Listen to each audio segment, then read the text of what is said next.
se vai estar online. Quem vai conseguir ver?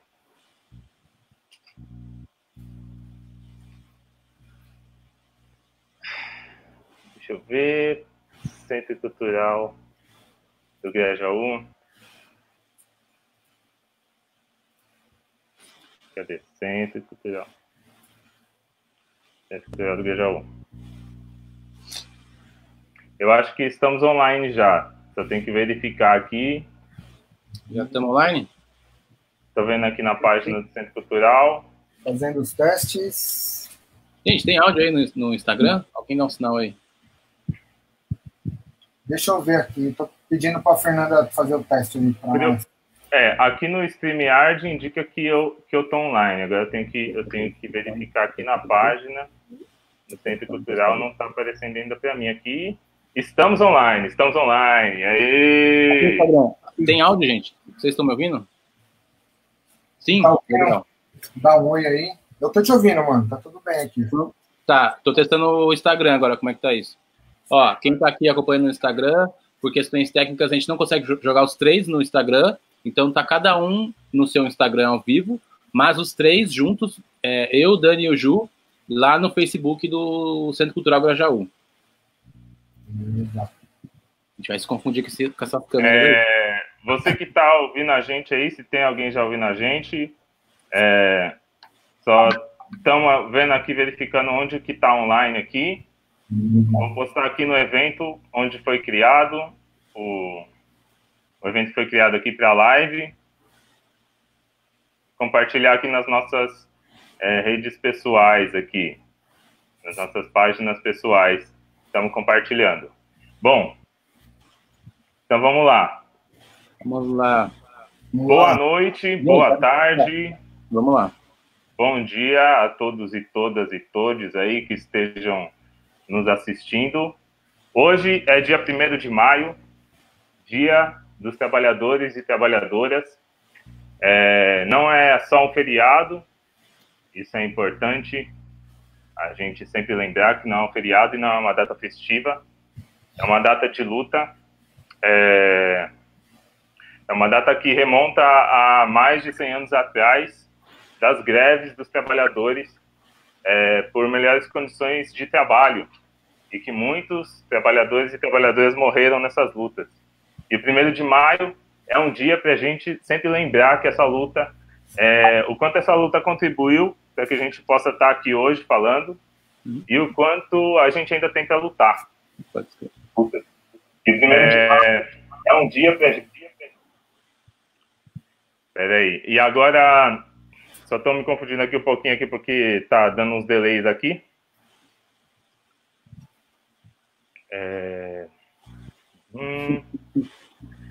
Vou compartilhar aqui o vídeo na minha página também. E continuando o que eu estava falando, essa live aqui, eu queria primeiro agradecer o Centro Cultural do Grajaú aí, Luana Marcos Uchoa, por ter feito o convite para mim, e agradecer a Avelino Regicida e Daniel Fagundes, 2 amigões aí que toparam o convite aí da gente desenrolar essa conversa aqui, agora nesse começo de noite, aqui do 1º de maio. Eu vou começar a nossa live de hoje recitando aqui um manifesto. Deixa eu ver se eu acho ele aqui, que eu deixei ele aberto aqui. E esse manifesto ele tem muito do que a gente vai falar hoje, sobre o audiovisual periférico, principalmente nesses tempos de pandemia, onde tanta coisa está mudando muito rápido e o trabalhador se vê cada vez mais ameaçado de vários lados. E esse é mais ou menos o que nós três aqui, essa live aqui é mais ou menos um recado de nós três realizadores de audiovisual das periferias de São Paulo, o que a gente tem aí para falar aí, e puxar, na verdade, começos de conversa que a gente espera que se estendam aí pelos próximos dias, semanas e anos, e quem sabe décadas, né? Bom, vou começar aqui lendo. É o Manifesto da Imagem Quebrada. Sou um olho em processo de desintoxicação, um olhar angustiado, mesclado entre a revolta e a sensibilidade. Sou a negação ao poder privado da comunicação. Sou a necessidade de independência da voz, do ver, narrador do quilombo moderno. Sou quem toma de assalto a teoria e quem experimenta na prática a potencialidade do real e do imaginário. Exploro a linguagem acadêmica, a gíria. Regurgito no espaço público minha pluralidade, minha mestiçagem, com 1000 caras, 1000 jeitos, 1000 anseios. Arquiteto da nova história, imagética e ainda oral, sigo observando de dentro a realidade que é minha e de meus irmãos. Sou viela, escadão, ciranda, morro, busão lotado, cachorro sarnento, gente sorrindo, boca de lobo, boca de fumo, esgoto a céu aberto. Comunhão, palavrinha e palavrão, balaio de sensações. Sou o ser das quebradas que porta tal olhar, que transfere, através de um suporte barato de registro, sua percepção de mundo. Sou um indivíduo periférico no planetário coletivo esférico do lugar, com uma câmera na cabeça e uma ideia nas mãos. Esse é o manifesto da imagem quebrada, que foi escrito aí por um desses malucos que está aí na tela, vocês estão vendo. Daniel Fagundes. Meu nome é Juliano Angelim. Eu espero que vocês estejam conseguindo me ver aí, me ouvir, todo mundo. Para quem não me conhece, eu costumo me dizer como artista multimídia e arte educador. Eu moro no extremo sul de São Paulo, atualmente, especificamente no distrito do Grajaú, e eu trabalho já há alguns anos, atuo, faço vídeo e faço arte aqui há alguns anos, e promovo arte e educação aqui, nesse território e em outros territórios da periferia de São Paulo. Falar rapidamente aqui, não vou ficar falando meu currículo, porque quem quiser pode pedir meu currículo aí, que eu tô aceitando trabalho, mas não é o momento agora. Então, bom, eu quero falar assim, sobre estudo, né? As pessoas costumam falar sobre formação acadêmica, e eu queria falar que eu sempre estudei por conta e sempre estudei de graça. Na verdade, o único lugar que eu paguei para estudar essa área do audiovisual com a qual eu trabalho foi um curso muito bom, inclusive, de um mês, que eu paguei R$70. Então, assim, isso para começar a falar que o audiovisual, ele já foi o tempo em que ele era coisa de boy. Hoje em dia ele é coisa de quebrada e ele tem que ser coisa de quebrada. E cada vez mais. Estudei na Escola Livre de Cinema e Vídeo, eu gostaria de citar lá e agradecer também a contribuição que a LCV teve na minha formação, na minha correria. E eu comecei a estudar audiovisual, foi numa videoteca popular que tinha na região de Interlagos, no SEDEC Interlagos, a videoteca popular do Núcleo de Comunicação Alternativa. E foi lá onde a gente tinha acesso a vários filmes e também tinha uns malucos lá que ficavam trocando ideia lá sobre cinema. E lá comecei a estudar, me aprofundar mais no audiovisual. E eu comecei a fazer audiovisual um pouquinho antes disso.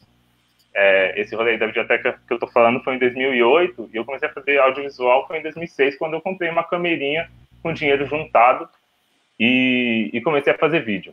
Então, é essa apresentação que eu queria falar. Enfim, que o vídeo é algo muito fácil, muito simples de fazer, é só a gente entender a necessidade e sentir a vontade de fazer. E aí eu queria que os outros manos aí se apresentassem também, Daniel Fagundes e, na sequência, Avelino Regicida. Firmeza. Boa noite aí a todos, né? Satisfação tá aí, Ju, valeu pelo convite. Da hora tá junto também aí, com o parceiraço. Punk velho de guerra, irmão, Regicida. E muito da hora poder trocar essa ideia com vocês, que na real a gente já vem também desenrolando vários desses novelos aí faz tempo, né, mano? Então, muito legal mais uma vez estar aqui, ainda mais nesse contexto, né? Onde a gente tem tanto que repensar a nossa prática, tanto que repensar o que a gente pode fazer, né, para mudar e para continuar trabalhando, desenvolvendo nossos projetos num contexto de isolamento, né, num contexto tão difícil do país, com tantas pessoas morrendo aí, tendo muito pouco suporte, né, de qualquer esfera governamental. Então, é mais uma vez para reafirmar que a gente sempre lutou por nós mesmos, né, mano? Sempre fizemos o nosso corre para que as coisas acontecessem independente da estrutura que a gente tivesse. E se a gente está aí, no meu caso, há 18 anos fazendo audiovisual na quebrada, é porque a gente, desde sempre, em todos os contextos, né, em todas as dificuldades aí, a gente permaneceu, né, mano? A gente resistiu, então, de alguma forma, isso é vitória, né? Eu sou cineasta, né? Há pouco tempo venho me dando esse direito de dizer que sou cineasta, porque comecei a reparar também que na medida em que a gente não fala isso, outras pessoas que não têm, às vezes, metade do conhecimento e da experiência que a gente tem se coloca nesse lugar e muitas vezes roubam o nosso direito de poder também produzir e de acessar um recurso que é nosso, né, mano, para produzir, e também um espaço, um lugar de fala, né, que eu acho que também é essencial e que a gente vem construindo aí também nessa luta, nesse tempo, né. Sou cineasta, sou educador, sou poeta e também tenho uma experiência aí de vida, né, de mergulho na cultura popular e na música, né, então essas referências todas me conformaram e também influenciam muito o que eu faço em termos de cinema e vídeo. É isso, Rapa. Valeu aí mais uma vez estar com vocês. É nóis. Fala aí, Regicida. Da hora. É isso. Ju, valeu pelo convite, né, para iniciar. Não sei se você falou isso no início, o Juliano que me deu um salve para também fazendo parte hoje nessa experiência que é nova para nós três, né? Fazer tal da live, né? Todo mundo fazendo live aí. E aí é muito doido isso, né? Vamos ver que fim vai dar isso aí. Para quem não me conhece, me chamo Regicida, sou um documentarista preto, anarcopunk, aí já há umas 2 décadas, uma militância que envolve a pedagogia anarquista, o audiovisual, a fotografia. Sou formado sou operador de câmera por formação. Como o Ju falou, eu também não paguei para trabalhar, mas a gente acaba pagando, né, mano? É o transporte, é o risole no bar, né? A gente acaba pagando de qualquer jeito, né? Na nossa formação. E fiz aí uns cursos de fotografia pela vida. Tem um livro um livro fotográfico lançado sobre a Brasilândia, lancei em 2015. Sou educador de fotografia e de audiovisual para crianças e adolescentes, geralmente em escolas, em instituições que conseguem oferecer cursos gratuitos para a molecada. E é isso, estamos aí. Já fazendo merchan, né? Hoje sai o meu último curta lançado na internet, sai hoje às 9 da noite no canal do Morro Produções. E é isso, vamos conversando. É isso, a gente tinha planejado, né, passar o trailer dele aqui. O Centro Cultural do Grajaú compartilhou nas redes hoje o trailer desse documentário, um breve relato, né, e aí queria, Regicida, que você falasse um pouquinho aí como que foi esse processo do documentário, desse filme que você está lançando hoje aí. Legal. Esse curta que saiu hoje na internet, ele é um pouco antigo, assim. Eu lancei ele há 1 ano e 1 ano e meio em alguns cineclubes, alguns festivais, e hoje, na verdade, é a estreia dele na internet, né? Mas ele não é recente. E a gravação dele, o processo de produção dele também é até antigo. Eu comecei a gravar esse curta em 2012. Eu gravei ele de 2012 a 2018. Durante algumas viagens pelo Brasil, a ideia era ter uma ótica de diversas pessoas, de diversos contextos sociais, sobre o que é guerra de classes, né? E nesse processo, eu acompanhei algumas pessoas. Por exemplo, tem o Unio Mystique, que é um rapper lá de Brasília, um rapper anarquista de Brasília. Tem a Isalu, né, que é uma cantora aqui de São Paulo, de Mauá. Entrevistei também o Bakimbuta, também é um rapper aqui de São Paulo, da Grande São Paulo. O Alexandre Buch, que é um cineasta de Espírito Santo. Mano, inclusive, quem não conhece vai conhecer, uma das referências da nova geração de terror e fantasia aqui do Brasil. O cara tá mandando muito bem no cinema. Tem uma poetisa chamada Folha, lá de Natal, também tá no curta. O próprio Juliano Angelim tá no curta também, em ideias também sobre esse assunto. A Bruna Black, na época ela fazia parte da banda As Despejadas, ou já tá com uma carreira solo também bem interessante, conheçam. O Eduardo Tadeu, ex-facção central, tá no curta-metragem. O Gregory é um rapper de Campinas, né, da banca 019. Tem o Buia Calunga, que é um parça muito foda da arte educação, e também é um rapper, musicista. Jonas Pires, não sei se a galera conhece o rap do Maranhão.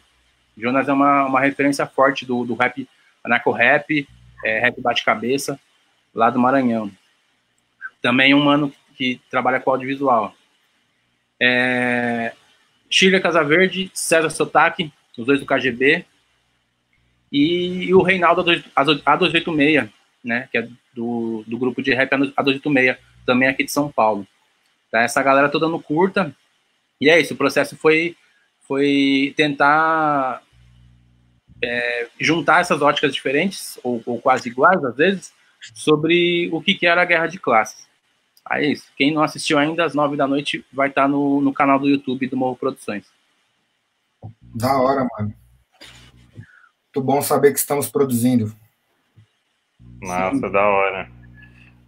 Bom, o que daria para a gente continuar aqui na ideia são alguns tópicos aqui que a gente listou para refletir, né, sobre o que seria o audiovisual periférico. Isso acho que muita gente já conhece, mas por que é tão necessário a gente refletir sobre ele agora nesse tempo que a gente está vivendo de pandemia, né?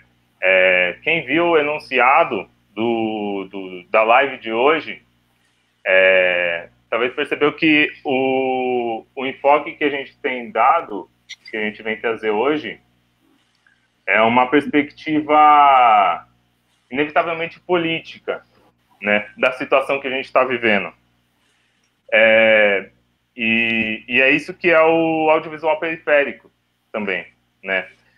O audiovisual periférico, ele vem muito de uma necessidade do que a gente tem para falar. A gente cresceu na frente da televisão, né, muitas vezes, né? A gente cresceu sempre engolindo a informação que as grandes corporações e os grandes poderosos jogam pra gente, fazem a gente engolir. E por muito tempo, na verdade, a gente viu realidades muito além, muito fora, muito diferente daquilo que a gente vive. Isso faz parte do processo de colonização que a gente vive também, né? E aí eu pensei aqui de lembrar aqui do audiovisual periférico como a necessidade da gente denunciar, né? Da gente denunciar o descaso, da gente denunciar a falta de moradia, né? Da gente propagar também os processos de luta que a gente vive.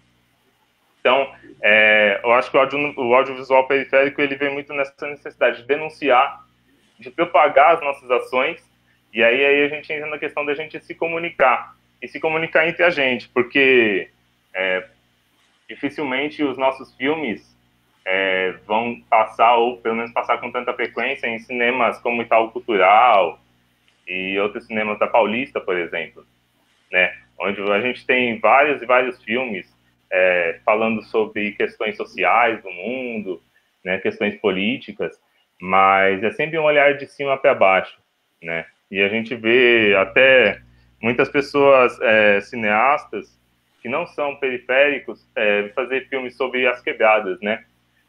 Eu acredito na boa intenção de muita gente, mas a gente entende que só quem vive a situação é que vai conseguir dar um olhar que, de fato, vai gerar uma grande mudança, eu acredito. E aí é o que eu costumo falar, assim, que o futuro ele é periférico. O futuro é periferia, não tem jeito. Eu costumo falar assim que a gente vai dominar o mundo, não tem jeito. Porque para o sistema continuar se mantendo, e ele sempre é assim, isso vários outros autores, até da área do cinema, né, Jean-Claude Bernardet fala nisso naquele livro O que é Cinema, que é um livro pequenininho e muito famoso sobre o que é cinema, e ele fala um bagulho que faz todo sentido e que a gente vê na prática, que o grande poder estabelecido, ele vai empurrar, né, a informação goela abaixo, mas vai chegar uma hora que ele vai precisar ir buscar lá nas camadas mais oprimidas a linguagem do oprimido, para ele conseguir se renovar. E é isso que a gente vê aí na televisão. Na televisão, vamos pegar esse exemplo da televisão, né, de uns anos para cá. Então a gente tem aí programas como o da Fátima Bernardes, do Pedro Bial, a gente teve aí até o Big Brother também, que se usou muito dessa linguagem, de colocar a imagem, né, a representatividade ali do oprimido, a linguagem do oprimido, para poder se renovar. Eu costumo falar até que o filme do Pantera Negra, ele é uma cartada de Hollywood também para sobreviver. Porque talvez sem filmes como esse, por exemplo, Hollywood não sobreviveria. O mainstream sobrevive sem a gente. Então, é uma das coisas que eu queria pontuar aqui na nossa live de hoje, né? É que o audiovisual também é esse campo de luta, de guerra de classes também, que a gente vive e que ela permeia os vários outros aspectos da vida, né? O que mais? E aí, vocês querem falar alguma coisa aí? O que vocês acham? Mano, eu acho várias coisas, assim, não sei nem por onde começar.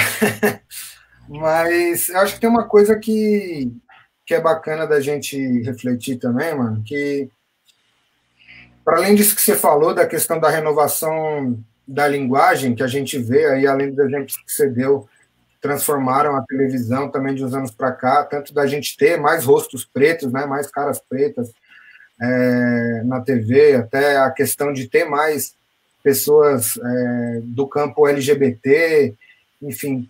Hoje em dia a gente tem uma diversidade diferente, né, na televisão e no cinema, e aí também no cinema trazendo outras referências de linguagem que beberam muito da tradição do vídeo popular, como é o caso do Cidade de Deus, entre outros, que vieram nessa esteira aí de usar a câmera na mão, de se apropriar muito de coisas que a gente vinha construindo já desde do final dos anos 70, né, do começo dos anos 80, quando esses equipamentos de produção audiovisual mais baratos começaram a chegar na mão dos periféricos, né?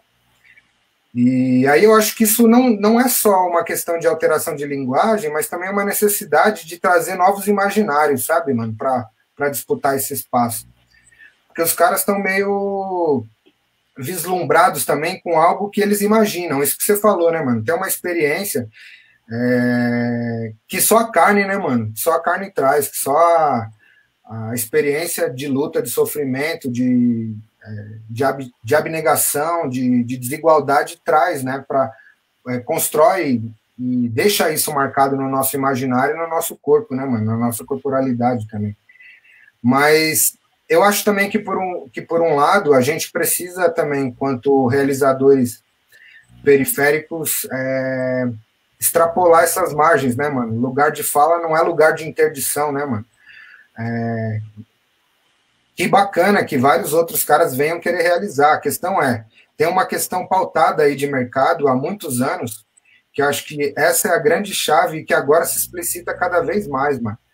Que uma coisa é a gente ter nossa câmera na mão e poder falar. Qual é o alcance da nossa produção, entendeu?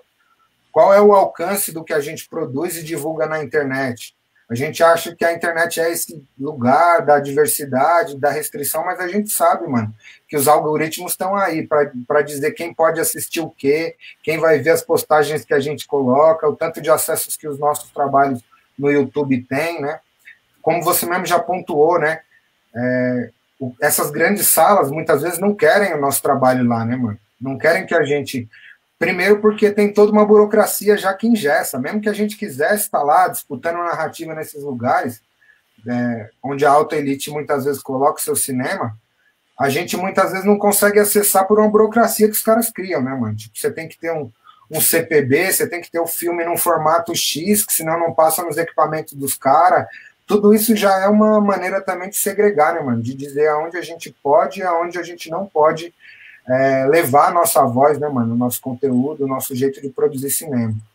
Então, eu acho que a gente precisa agora, com esse contexto, avaliar também como essas ferramentas de distribuição dos nossos conteúdos estão cada vez mais cerceadas, né, mano? Se a internet é um espaço de diversidade, a gente precisa cada vez mais alastrar e embarrear também com essas grandes empresas aí que muitas vezes dificultam o acesso da nossa produção por outros espaços, né, por outros meios, né? Pode crer. A gente estava falando no outro encontro que a gente teve virtual aqui, né, se preparando, sobre essa... Que agora, porque assim, até pouco tempo atrás, a gente... a gente quer lançar um filme, a gente vai ali na pracinha, troca ideia com a casa do lado, pega uma tomada, leva um projetor, leva um lençol, a gente estende, leva uma caixa de som e junta a galera, faz uma pipoca e lança o filme, né? E ainda proporciona um debate sobre ele depois, uma conversa, brincadeira com as crianças e tudo mais, né? E agora, com esse período de isolamento social, né, que a gente está vivendo, fica mais complicado a gente também fazer esse tipo de ação. E tá dando pra ouvir direito? Tá nítido o que eu tô falando? E aí também, eu acho que isso uma coisa que está acontecendo em vários aspectos de várias áreas, né, e tudo mais. Essa falta da gente, essa dificuldade, essa impossibilidade da gente se encontrar, né, da gente estar com as pessoas, né, e como que isso vai levando a gente para um isolamento, não só um isolamento social temporário, mas para a criação, como se fosse uma criação de uma cultura de isolamento, né? Que a gente já vem aí com o capitalismo acontecendo há muito tempo, né? E que agora vai se intensificar. A ideia é que se intensifique, né? A tendência, uma das tendências, né? Não vou dizer que isso vai acontecer necessariamente, porque a gente vê aí várias possibilidades, né? Que a gente pode caminhar aí para frente, né? Enfim, essa reflexão que eu queria lembrar, né? Que a gente trouxe aí. Queria que vocês falassem um pouco aí o que vocês acham. Avelino. Então, eu fiquei pensando, por exemplo, a gente pega hoje, aqui em São Paulo, por exemplo, as salas de cinema que estão disponibilizando online seus acervos, né? O MIS, as artes, né? E você pega a própria rede Sesc, que hoje também está nessa coisa do ao vivo, para colocar videoaula, para colocar apresentação, né? Tipo, até onde isso que tem aquela coisa do discurso primário que é o da hashtag Fica em Casa, né? Então vamos jogar entretenimento, né, cultura, blá, pra galera poder ficar em casa de boa, né, menos neurose e tudo mais, e da hora, isso mesmo, vamos continuar. Mas até onde isso também não é, tipo, numa de tô quebrando, né? Então, fica nessa balança, né? Será que se fosse em uma situação diferente, estariam disponibilizando os materiais, como a gente sempre fez, tipo, cinecubistas, ir pra rua, meter o lençol na árvore, e, né? Eu não sei, mas eu fico com essa dúvida, tipo, se não fosse pandemia, se fosse outra parada. Uma coisa que eu me questiono, Regicida, que eu acho que tem tudo a ver com isso que você falou, é que assim, né, mano, se a gente for pensar, toda a questão que a gente sempre lutou contra, né, mano, que a gente sempre fez, e os caras sempre boicotando a gente, quer fazer pirataria, divulgar os DVDs, como a gente tinha na videoteca, fazer as exibições, muitas vezes também a coisa do torrent, de tanto baixar como subir filmes em upload aí, por conta dessa questão do acesso, né, mano? Por mais que a gente quisesse ou até pensasse numa intenção de direito autoral ou de direito de propriedade intelectual, a gente não podia se dar esse direito, nunca pôde se dar esse direito, porque muitas vezes, como é que a gente vai pensar num tal de um produtor de Hollywood, ou mesmo do cinema nacional, que está fazendo um filme que só passa em salas onde a gente não acessa, a gente tem que decidir não acessar, não reproduzir, não replicar esse conteúdo, ou então ficar sem ele, tá ligado? Porque o que a maioria das vezes os camelôs fizeram aí toda essa trajetória dos últimos anos aí, o que a gente fez nas redes aí pela internet, ou criando essas videotecas, as videolocadoras independentes, tal, tudo isso foi um exercício que culminou no que a gente está hoje, né, mano? De cada vez mais os caras fechados, o conteúdo cada vez mais fechado, cada vez mais também dentro dessa lógica de isolamento, que eu acho que a gente já vinha até no último festival do filme Punk Anarquista aí, que eu tive junto aí com o Avelino, com o pessoal, a Marina, a gente fez um debate junto com o Gabriel Barcelos, e a gente até vinha levantando isso, né, mano? Qual o futuro da ação cineclubista na medida em que a gente hoje em dia só tem filme em streaming, né, mano? Porque a ação cineclubista é muito mais do que simplesmente você assistir seu vídeo no monitor isolado, né, mano? É você proporcionar o encontro, né? Como o Juliano vinha falando, essa coisa das crianças brincando, da gente ocupando espaço público, era, na verdade, mais uma vez, uma ferramenta de utilização do espaço público, de ressignificação desse espaço, de trazer o povo para debater junto, né, mano? Para trocar ideia, para se encontrar, para brigar, para cachorro latir, para moto passar estralando, mas para a gente poder se ver, né, mano? Para não ficar cada um na sua bolha reclamando dos problemas sozinho, né, mano? Mas pensando em soluções conjuntas, né? Que eu acho que é um pouco o que os nossos trabalhos vêm historicamente fazendo. Então, Dani, sobre isso é interessante. Por exemplo, o Festival do Filme Punk Anarquista de São Paulo. Para quem não conhece, a gente está indo para a 8ª edição já. Nona edição. Nona, Dani. Ô, Ju, valeu. Nona edição, ó. Não, é 8ª, caralho. É 8ª. Vamos. Depois a gente decide isso. Vinha esse debate, por exemplo. Tá tão na moda essa palavra, né? Os sites de streams, não sei o que, lá. Pô, o YouTube, mano. O YouTube sempre foi. Nós cresceu com a porra do YouTube, né? A gente não é tão novo assim, felizmente ou infelizmente, mas a gente cresceu enquanto profissão, né? Na rua. O YouTube, ele começou quando a gente já estava, né, nessa parada, né? A gente teve acesso, né, a essas coisas que hoje a molecada já nasce com tudo na mão, vendo não é mais a Peppa Pig, agora é sei lá, agora no YouTube. A gente foi, sei lá, quantos anos tem os canais de YouTube periféricos, né? É a porra do stream já. Só que esse termo novo parece que são ferramentas novas, né? Só que não. Eu acho que o Netflix e outros sites, eles vêm numa de justamente provar que a galera que antes lotava a sala de cinema estava perdendo para a pirataria, né?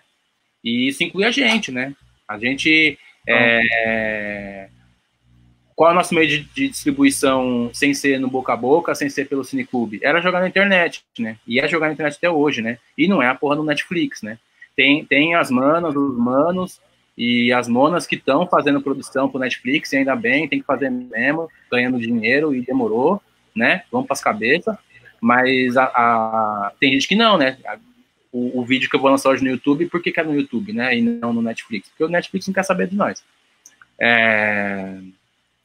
Mano, Então, essa parada do streaming, é isso. O YouTube sempre foi a porra do stream, só que a gente não sabia, né, que 6 era meia dúzia, né?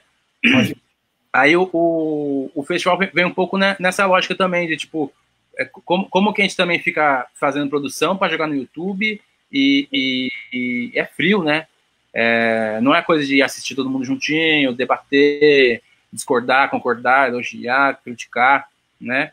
Fala aí, Ju, o festival vem um pouco nessa mão, né? Da gente poder reviver um pouco que os cineclubes estavam se esvaziando, né?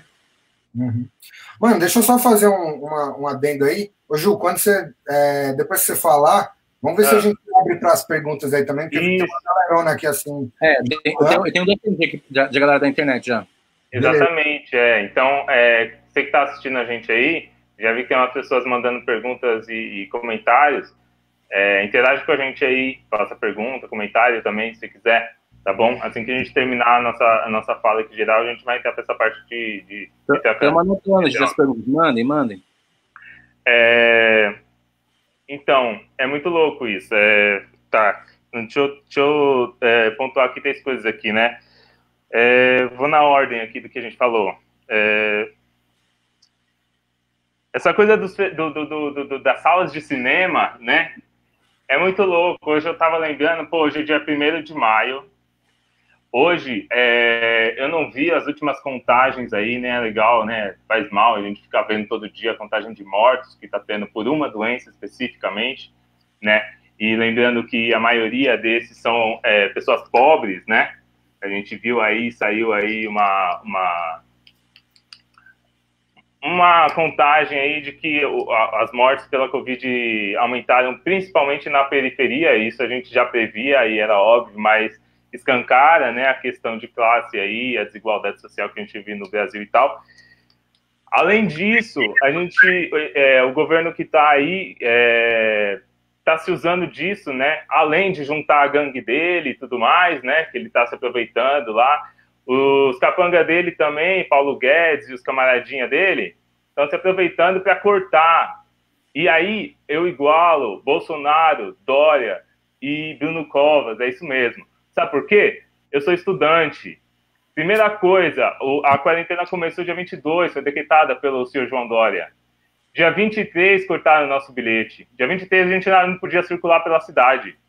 Isso com a desculpa de que a gente tem que manter a quarentena. Ok, as aulas voltaram agora, semana passada, via EAD, numa parceria entre o Centro Paula Souza, que eu estudo no Centro Paula Souza, que é pago com dinheiro público, óbvio, né?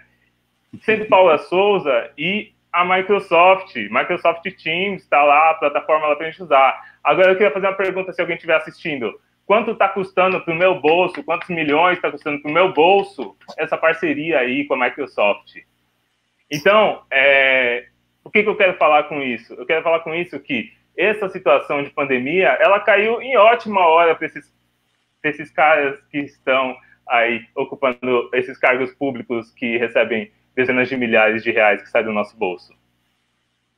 Ela vem em ótima hora para eles fazer mudanças que em outras situações seriam muito mais difíceis, porque a gente já está na rua.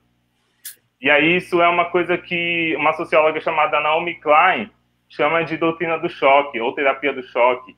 Ela tem um livro e um documentário sobre isso, pesquisem sobre isso na internet, no YouTube e em outros canais da internet. Doutrina do choque, que é uma forma uma estratégia que é muito usada pelos Chicago Boys e os caras lá da Escola de Economia de Chicago, onde o Paulo Guedes estudou, inclusive, e que eles se aproveitam de desastres naturais e doenças e guerras e tudo mais, para pressionar mais o povo pobre e tirar mais do povo pobre. Enfim, por que eu estou falando isso numa live de audiovisual, né? Porque eu queria lembrar de um cara que é muito famoso, que ficou muito famoso, inclusive de uns poucos anos para cá, e que lutou, e que morreu lutando, morreu na mão da polícia. E antes disso, foi torturado e tomou vários tiros e tal, mas que ele acabou morrendo na mão da polícia. O senhor Carlos Marighella, que foi morto na mão da polícia, lutando contra a desigualdade social no Brasil. E lembrar que tem um boyzinho aí chamado Wagner Moura, né? É Wagner Moura, né, que fez o filme dele. E ele fez um filme, e foi, claro, um filme milionário, né? E fez um filme, fez uma baita propaganda e tudo mais. E aí, olha só, o Marighella morreu lutando, mano. O cara morreu na mão da polícia, o cara ocupou rádio.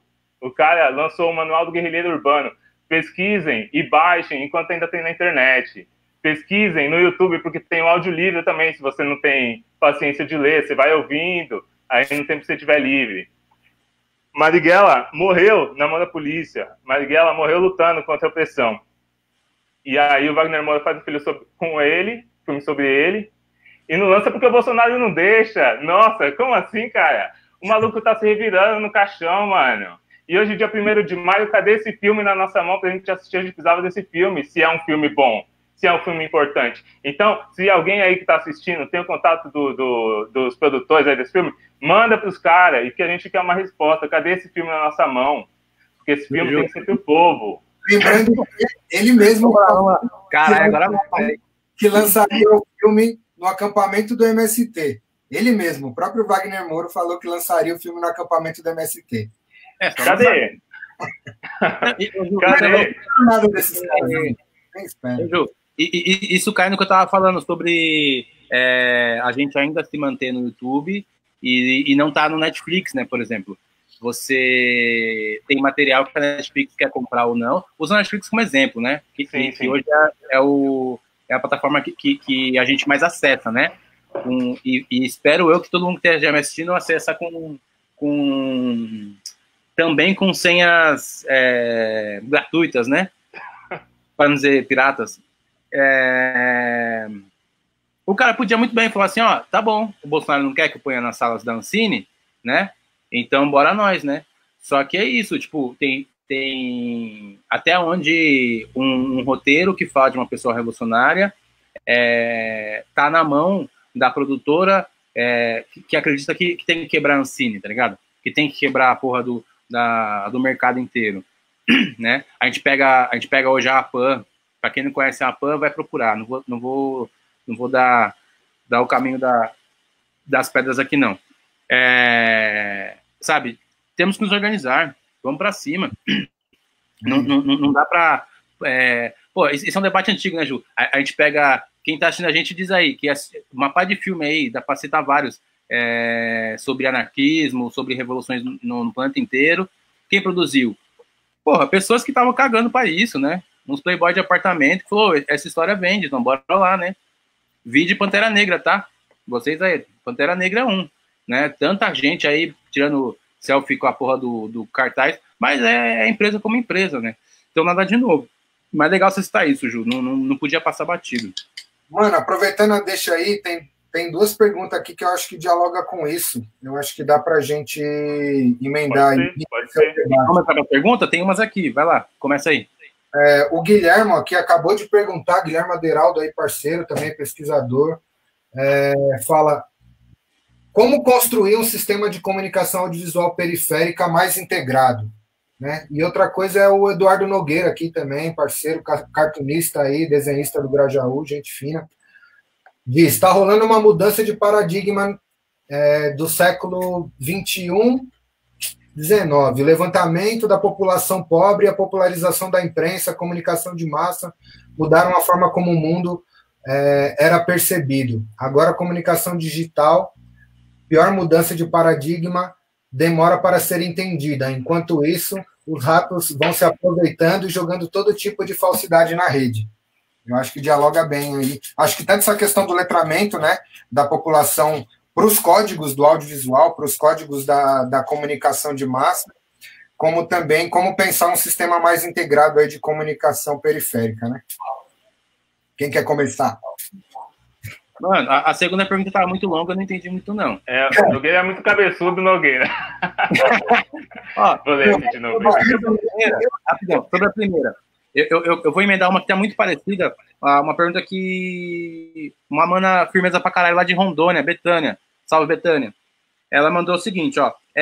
Como a gente pode distribuir nossas produções periféricas em outras periferias do Brasil? Sim, tem a ver com essa coisa da integração, né, de um sistema de comunicação. Fala aí, Ju. Fala o quê? Você viu alguma pergunta a mais ou vamos começar a responder já? Não, se você quiser responder aí, eu perdi um pouco aí quais são as perguntas. Deixa só eu fazer um adendo, que acho que vou querer fazer uma tradução do que o Nogueira disse, mas eu acho que essa coisa do letramento aí da comunicação de massa é importante, mano. Como a gente também formar a população com menos repertório para que ela consiga entender melhor essas mudanças que a comunicação vem acontecendo nos tempos aí, né, mano? Sim. É isso, a gente estava falando disso agora há pouco, né? De como pegar a lógica que a gente fazia de exibição na rua, onde a gente tinha um contato direto, de formação de público que era na base, e transferir esse tipo de formação para outros campos também, né? Eu acho que tem um pouco a ver. E a outra pergunta anterior foi o que mesmo? Desculpa, eu me perdi um pouco. Integração de um sistema de comunicação periférica. Tá. Olha, eu falar da questão, assim, como que eu vejo o audiovisual, né? E aí eu sempre falo assim, linguagem audiovisual, né? Linguagem, né? Porque a gente está tratando de uma linguagem mesmo, né? Ou de linguagens, né? São sistemas de símbolos. E aí eu costumo falar, sempre que eu estou dando oficina no começo dos meus cursos, eu falo assim, da mesma forma que a gente teve que aprender a ler e a escrever, e que isso há um século atrás foi, né, o grande boom, assim, né, onde vários, no Brasil também, a alfabetização cresceu muito e tal, a gente precisa aprender a ler e escrever o audiovisual também, né? Então, assim, e sair um pouco dessa ideia de que estudar audiovisual é para quem é cinéfilo, né?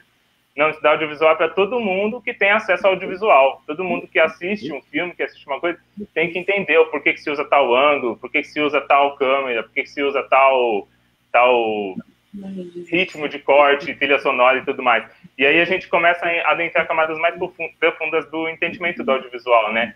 Que tem um discurso ali por trás daquele vídeo. A pessoa que fez o vídeo, ela tá te passando uma mensagem. E você vai captar aquela mensagem, de uma forma ou de outra, né? Mas você tem que entender de onde que aquela pessoa fala, né? E você entendendo um pouco a linguagem do audiovisual, você consegue captar de uma forma mais crítica, né, o discurso. Não sei se tem a ver com a pergunta aí, mas foi o que me remeteu, essa reflexão aí, né? Enfim. Mano, emendando um pouco o que você está falando, o meu trabalho de conclusão na faculdade de pedagogia foi justamente sobre isso, mano.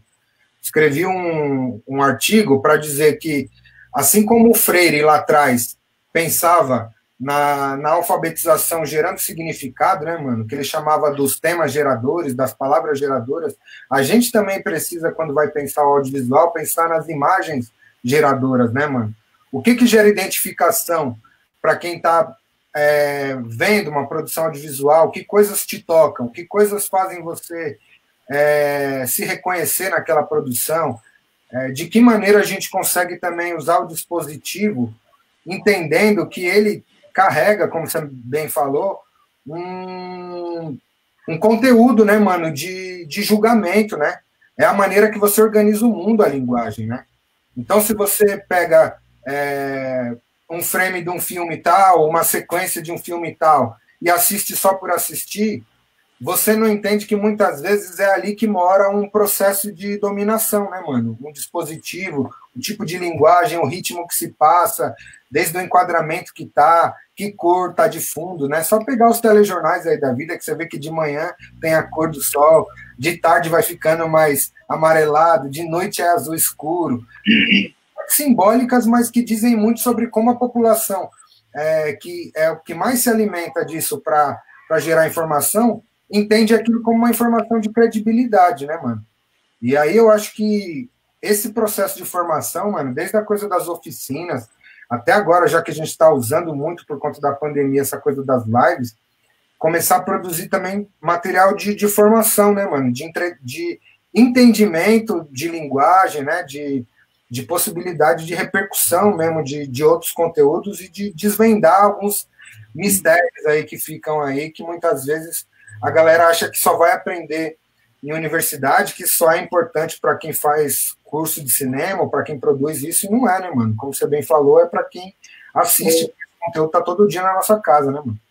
Ô, Dani, assim, tentando ainda responder um pouco essas questões, mesmo depois das questões de vocês, bastante falar sobre isso, né, a coisa da televisão e pá.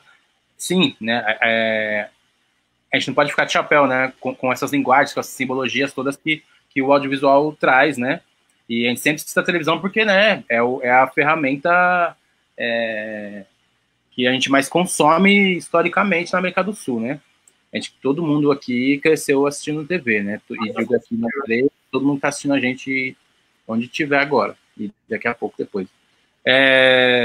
Mas também acho que é legal a gente pensar sobre as nossas referências a partir da gente mesmo, né? A partir do que a gente quiser, assim, né? Não só pautar como marco zero, não tô falando que você falou isso, tá?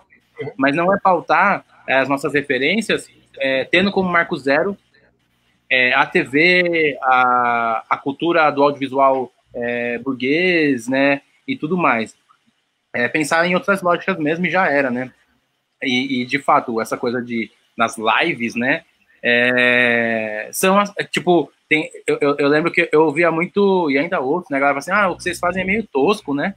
O que é tosco, né? Tipo, na ótica de quem? A partir de aonde, né? Tipo, qual que é a régua que tá medindo isso aí, né? E é muito louco, né? Por exemplo, tem uma pessoa aqui, eu não sei quem é, Leandro Pezão. Salve, Leandro, não sei quem tu é, mas estamos aí, mano. Fez uma pergunta sobre se existe uma rede de exibição que a gente conduz, né?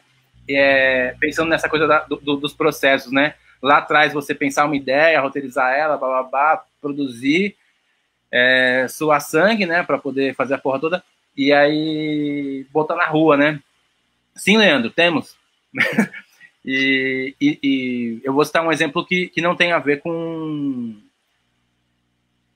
referências, por exemplo, cinema que agora está oferecendo o seu acervo online, né? O Festival do Filme Anarquista e Punk de São Paulo está aí, infelizmente, é o mais antigo da América do Sul. Felizmente, ajudou vários na América do Sul a hoje estarem se erguendo. A gente acredita mesmo que o Cineclube e os festivais independentes, autônomos, tem que existir, seja nos bairros, seja nas casas, seja em grandes lugares, mas tem que existir. Justamente para a gente quebrar também com a forma de exibir, com a forma de distribuição, né? E retomo, o YouTube é uma empresa, bababá, views, não sei o quê, mas é a porra do logaritmo, mas ainda é uma plataforma que a periferia mais acessa, né? Sim. O Netflix hoje ele tá crescendo, né, o acesso dele pela periferia, só que a gente não tá lá, né? Sim. Talvez o Marighella esteja lá daqui a pouco, né, o filme do meninão lá, mas ainda não é a periferia, né? Então isso, eu acho que a gente tem que pensar também a partir de outro marco zero, assim, né? De outras referências. Não é o telejornal, sei lá, queria citar exemplos aqui de telejornais, mas como eu tenho poucos exemplos agora na cabeça, não notei isso, vai acabar sendo referências muito, muito pequenas. Mas tem, né? Vocês sabem, existem telejornais independentes, TVs comunitárias que estão aí há 20, 30 anos resistindo, né? Existindo. Então, eu acho que é possível, sabe? Sim, sim. Não, a gente tem certeza disso, né? Não, eu até queria aproveitar aqui para pontuar também algumas experiências que a gente já fez, mano, em termos até de articulação, que eu acho que é importante para a gente não perder essa experiência histórica, né, mano? Eu acho que sem querer cortar. Ainda nessa pergunta do Mano, sobre nossa rede de exibição, responda fala o que você vai falar, por favor, e fala um pouco do site. Ah, sim, da videoteca. Isso. Então, mano, são duas coisas que se casam, né? Na verdade, no começo da minha apresentação não falei disso, mas fui por 17 anos aí parte do NCA, né? Que é o Núcleo de Comunicação Alternativa. Atualmente venho aí já há uns 5 anos conduzindo a Caramuja, que é uma experiência que ramificou a partir disso. Mas tem uma experiência que aconteceu no começo dos anos 2000, mano, que foi uma congregação dos coletivos, então era um coletivo de coletivos, né?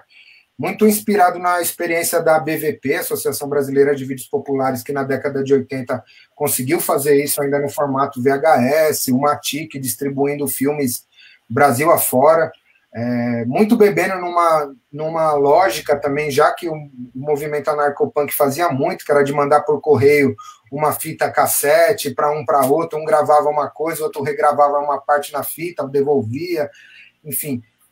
A soma dessas experiências populares de distribuição culminou na experiência da BVP e depois, por volta de 2005, a gente começou a fazer um trabalho de articulação dessa rede novamente, culminando na experiência do Coletivo de Vídeo Popular, que foi uma rede de coletivos de São Paulo, prioritariamente, mas que tinha também outros coletivos de outros estados, que ajudava tanto a gente a criar produção, ou seja, conjuminar repertório produzido, fazer uma série de DVDs com filmes da galera de vários estados e distribuía nos espaços culturais, nos saraus, enfim, nas escolas. E a gente tinha uma atividade que encerrou em 2010, que chamava Circuito de Vídeo Popular, que a gente pegava dois mesmos filmes e passava em vários cineclubes da Quebrada, que aí a gente começou fazendo isso com Videolência, mas passou depois o Qual Centro, que era o filme do Wilke Vicente, enfim, foi rodando vários filmes aí, e que eu acho que é uma lógica que no final das contas depois se perdeu, né, mano? E a gente vinha também falando disso há um tempo atrás, sobre como a importância de retomar essas experiências e como às vezes eu acho que hoje em dia, mais do que o cineclube, o que tem fortalecido a lógica do encontro são as mostras dos festivais, né, mano? Como o Festival do Filme Parque Anarquista, como teve lá atrás o Festival de Cinema de Várzea, que a gente organizou, mas teve vários outros, que não depende também, considerando a nossa fragilidade de estrutura, que a gente consegue. Às vezes a gente quer abraçar o mundo, aí fala assim, não, vou fazer uma exibição por semana, 2 filmes por dia, não sei o quê, aí a gente não aguenta, porque tem que trampar, tem que fazer uma par de coisa, no final das contas não consegue, né? Mas uma coisa que funciona muito é essas experiências de festival, né, mano? Que a gente consegue focar toda a nossa energia para um período, vai lá, exibe um calhamaço numa semana e depois consegue dar um tempo de respiro para voltar a trampar e fazer outras coisas, né? E aí, culminando nessa última pergunta aí, mano, eu acho que uma das estratégias que acho que ficou de herança desse processo todo foi a Videoteca Popular, né, mano? Que tinha um acervo físico, que foi onde a gente teve sede também lá no SEDEC Interlagos, mas também no Sacolão das Artes, no Parque Santo Antônio, na Fundação Julita, no Jardim São Luís, onde essa lógica de emprestar filme, né, mano, que eram as antigas locadoras e que hoje em dia migraram para esse processo de streaming, de filme on demand, aí que a galera chama, como Netflix, HBO e os caras, mas que a gente está tentando fazer essa lógica a partir de uma perspectiva popular, né, mano, que é de fazer um streaming onde a gente consiga organizar os coletivos também, e mais do que só congregar os filmes, que como você mesmo já falou, Avelino, tem essa coisa do YouTube, que já é uma ferramenta, e vários grupos têm seu canal, mas às vezes alguém que quer ver esse tipo de produção, muitas vezes tem dificuldade de focar, né, mano, de falar assim, puta, eu quero ver essa produção congregada, assim, num lugar só, sem ter que ficar, tipo, pulando de uma página do YouTube para outra e tal. E aí eu acho que a saída é também a gente pensar nesse processo de curadoria, né, mano? Que, na verdade, ter uma plataforma de streaming pode auxiliar isso, né? E aí, paralelamente, essa nova estratégia da videoteca, a gente está pensando em algumas alternativas para fortalecer os grupos, seja a gente colocando um espaço lá que alguém possa fazer um financiamento coletivo do seu próximo filme como coletivo, seja tendo um espaço onde a gente possa criar outras alternativas de uso da internet, como ter uma espécie de drive onde eu possa mandar o meu filme em arquivo bruto, pesado, de um lugar para o outro, de um estado para o outro, facilitar a produção colaborativa, né? Enfim, são várias coisas que ainda estão em processo de pensamento, né, de retorno, porque a gente tinha dado uma pausa por falta de financiamento e agora estamos tentando na tora de novo pôr em prática essas ideias, né? Vamos ver que pé que a gente vai ter ao fôlego, né? Mas eu acho que é uma alternativa, fazer com que a gente consiga, mesmo na internet, não perder essa gênese da rua, né, mano? Que é do trabalho colaborativo, da curadoria, de um trampo fortalecer o outro, sabe? Que eu acho que é a dinâmica. Sim. Ju, quer falar? Não. Então, podia ir para as perguntas, né? Focar agora nas perguntas. Não, rapidão, então, porque veio uma pergunta parecida. Dani, é isso. Por exemplo, na verdade, foi uma reflexão da minha irmã, Marina Knupp. Marina, sobre isso, né? Tipo, ela vem falando que esse debate sobre os sites de streaming são antigos, né? Os debates são bem antigos, e de fato são, né?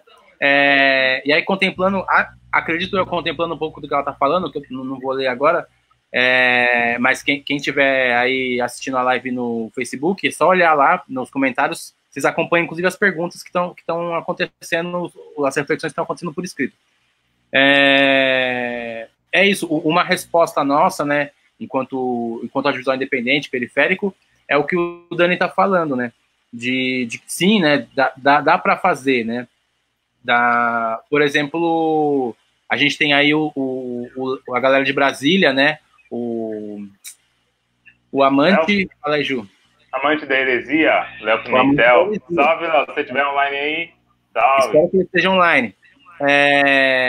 O Amante da Heresia, ele vem para também fazer questionamentos sobre isso, né? Um pouco do que o Dani falou, emenda uma questão que a galera estava perguntando sobre edital. O que a gente acha dos editais públicos? E aí, opiniões? Posso falar? Pode, por favor. Quer falar primeiro? Quer terminar a pergunta? Tem mais que da pergunta? Não, é que eu já tenho uma resposta minha, enquanto as questões que eu organizo, e até enquanto Festival do Filme, enquanto um dos organizadores, mas eu lembrei dessa questão, que chegou agora há pouco, mas é que o Dani citou a questão da plataforma, que tava com edital, né, e mesmo sem edital continuou. Uhum. Quiser talvez completar essa fala respondendo a questão dos editais, aí a gente manda bala.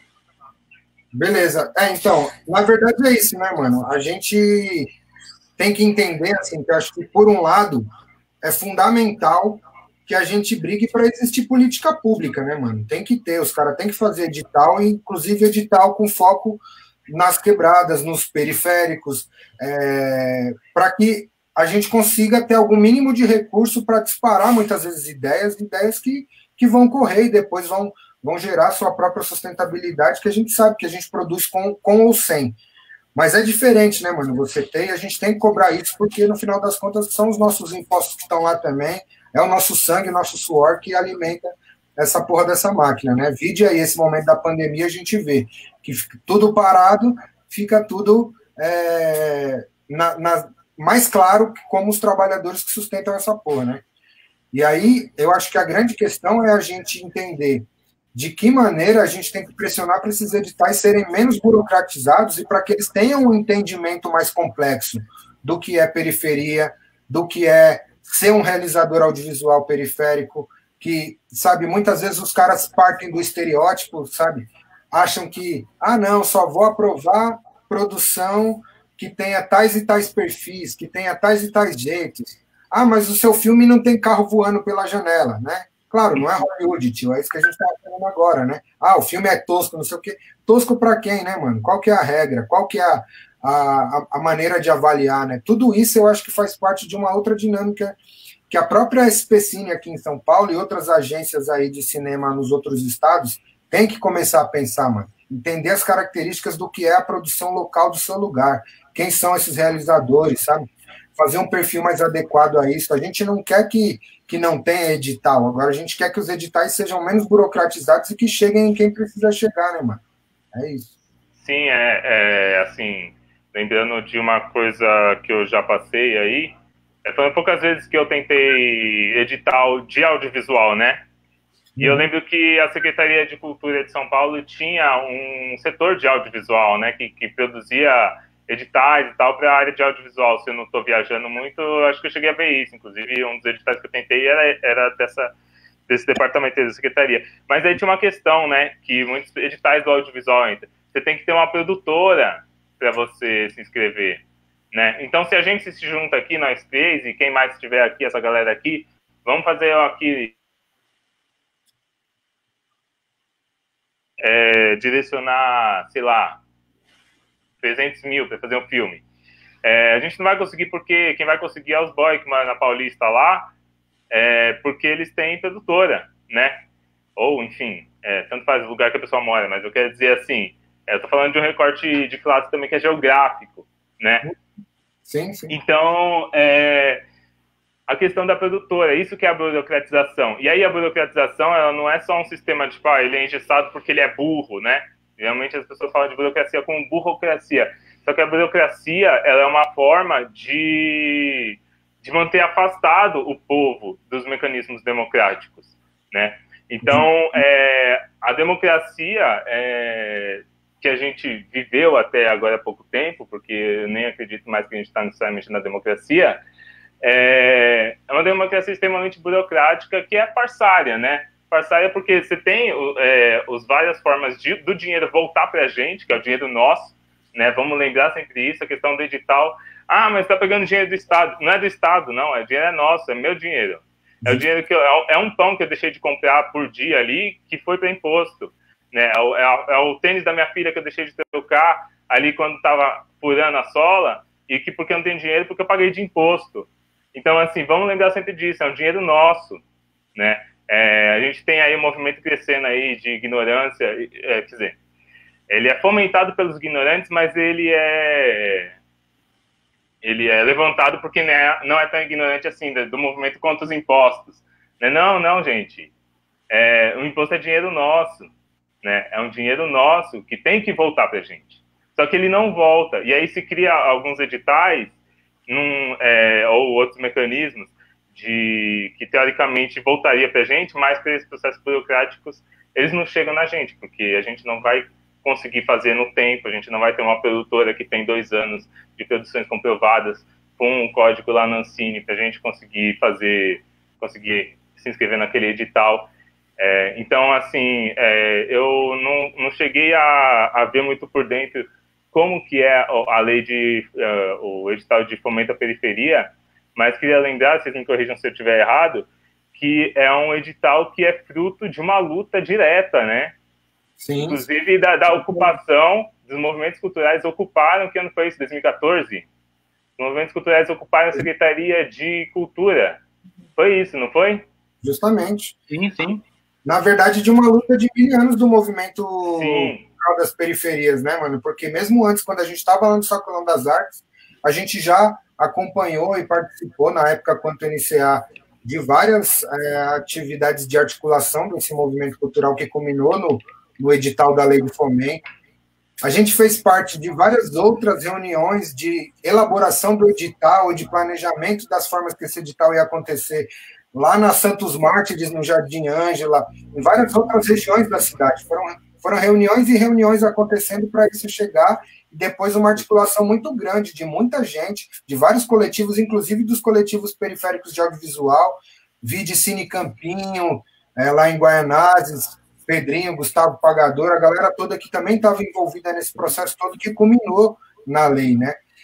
E aí é louco, né, também, porque mesmo a lei de fomento à periferia, eu acho que tem várias esquinas ainda, né, mano, que precisa ser mais adaptada, que precisa ser mais considerada, mas o foda é que é isso, né, mano, não dá nem tempo do edital chegar, muitas vezes ele já é cortado na tora, porque basta ter uma crise, o primeiro lugar que os caras cortam é em nós, tio. Mas, gente, assim, é isso mesmo. Ju, você lembrou brilhantemente a questão do fomento. Mas, por exemplo, você citou o fomento, me veio a Specine. Mas antes de começar essa conversa, que aí, né, a Specine, sim, tem diretamente uma questão ligada com o que a gente está falando aqui tudo, né? Eu estou vendo bastante gente fora de São Paulo assistindo a gente. Então, assim, eu não sei como contextualizar essa questão do fomento às periferias, que é um edital que dá para ter como exemplo de que, de fato, foi uma pauta bastante, eu vou usar a palavra rápida, né? Bastante rápida, atendida, né?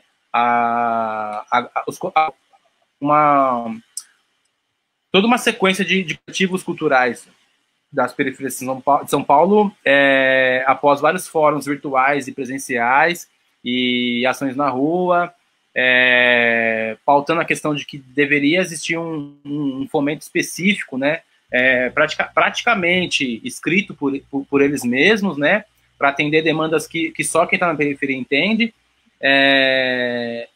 chegar ao ponto de ocupar fisicamente, né, a Secretaria de Cultura da Prefeitura de São Paulo, para poder tudo isso acontecer, né? E isso é muito louco, né? Tipo, mas é mais digital, vamos combinar. Novamente é isso. Todo ano a seleção que está lá, que é o bolinho, blá, blá, blá, isso a gente não pode esquecer. É uma conquista? Sim, é uma conquista. Né? A gente tem que pegar essa moeda, né? Até tem, né, só uma aspas, tem a questão, enquanto anarquista, a galera fala assim, a gente tem que pegar edital, mas ninguém reclama de pegar seguro-desemprego, né? Se ainda existe, né? Os caras estão querendo derrubar a porra toda. Nem isso, então tem que pegar essas porra mesmo. Nosso Playboy pega, né? Mas aí vai. A SPCine, né? Que aí eu acho que o buraco é mais em cima. Justamente. Como é que faz, sabe? Assim, tipo, existem coisas lá que parecem, ao meu ver, parecem ser conquistas, mas eu não vejo como conquista, sabe? Foi mó atrasalado. Os caras colocam como salas periféricas nos céus. Só que cadê a gente lá, como projecionista, sabe? Cadê os nossos materiais nessas salas?